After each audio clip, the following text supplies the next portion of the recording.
Let's Talk Kentucky, and I am here with the Let's Talk team. It's Lisa High, Kim Dixon, Susan Mills, and we're joined by Cameron Mills. And if that name sounds familiar to you, that's because it's Susan's husband. Aww. Welcome. Thanks, guys.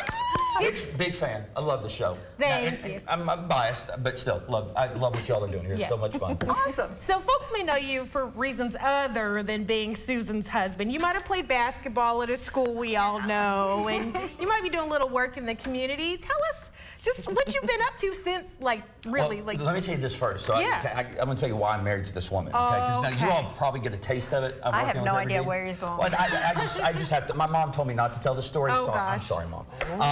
So we're on what? We've been dating a month? A month. I'm at her apartment. I clog up her toilet, okay? Clog up her toilet. Now, I'm not man enough, apparently.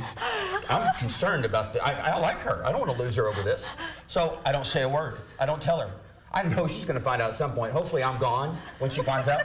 So I don't say a word. We watch a movie. About an hour later, Susan goes upstairs, comes back down with a plunger. I play stupid. Baby, what are you doing? She goes, I clogged up the toilet. Oh, look how... Who wouldn't marry this girl? I never thought clogging up a toilet would be sweet, but it really is. It's the most romantic thing. It really is. She knew I clogged it up. I knew I clogged it up. We didn't actually have a discussion about it until I think we were married.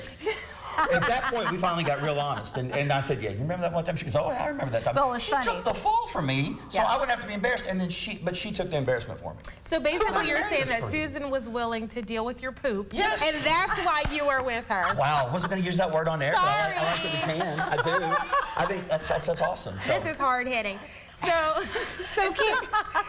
Cameron, since being at the University of Kentucky, showing Duke who's boss, hitting all those three-pointers, being a UK great, you've done radio, you've done all kinds of things, but now your heart is really in ministry. Well, to be honest, it's always been. I mean, I grew up in church. I came to the Lord when I was 7 years old, and I felt like I got called to ministry when I was 12. So I thought I'd be a youth pastor at a church somewhere because I've had 3 youth pastors make significant impacts in my life. And let's just missionary trips to Panama City Beach. That sounds like a great job, doesn't it? So I thought that's what I'd do. And then the UK thing happened. And when UK happened, all of a sudden I started getting invitations to talk to people's Sunday school classes and talk at youth groups. And the more I did it, the more I fell in love with doing it. And all of a sudden I realized, but right around the time I was finishing my career at UK, no, this is what, I'm just gonna keep doing this because I love doing it. And of course that opened up so many doors and just given me an opportunity. I've been to India. I got to do ministry in India for 17 days, that's one thing I think that where she and I might be going on our honeymoon. Because of COVID, we haven't had one yet. And recently, especially, I've been doing a lot of prison ministry, which I think I can't imagine anything more fulfilling than going in and looking at someone who feels like their life is, well, it's certainly been put on pause to some degree. And there's so many of them that are incarcerated that are hopeless. I met 2 guys one time. I was at Kentucky State Reformatory up in LaGrange, and I met 2 guys, and you're not supposed to ask them, like, you know, what they did or, you know, this kind of stuff, but sometimes you do. And so these guys, they had a lot of freedom within the prison. They're in the library or the chapel with me, and so we're just kind of hanging out in between services. And so I'd start talking to them. Both of them were 6 to 8 weeks from getting out, and they had been in for more than 5 years. And so I'm like, you just cannot wait, right? Both of them hung their heads. I'm like, you're getting out. You've been in 5 years and you're getting out. Why aren't you excited? And they both said, because we don't have a chance with this record. And that like hit me, because I'm like, you're getting out, and your attitude is, with our record, they were both felons, with our record, we can't get a job. And because we can't get a job, they both said this, we'll be right back here. Oh my And it just was heartbreaking. And so it's one of those things, you go in and you see what they're going through, and you're like, man, we've got to have a way for people who have had that record. If they served their time, they've served their time. If that's what the sentence was, that's what the sentence was. And if they've completed it, then we're done. Then you know what? Mess up again, fine. But once you complete your sentence, and right now in Kentucky, we're one of 3 states in the nation that don't allow felons who have completely served their sentence the right to vote. I mean, talk about having your dignity taken away. Even though you've served your time, you can't vote.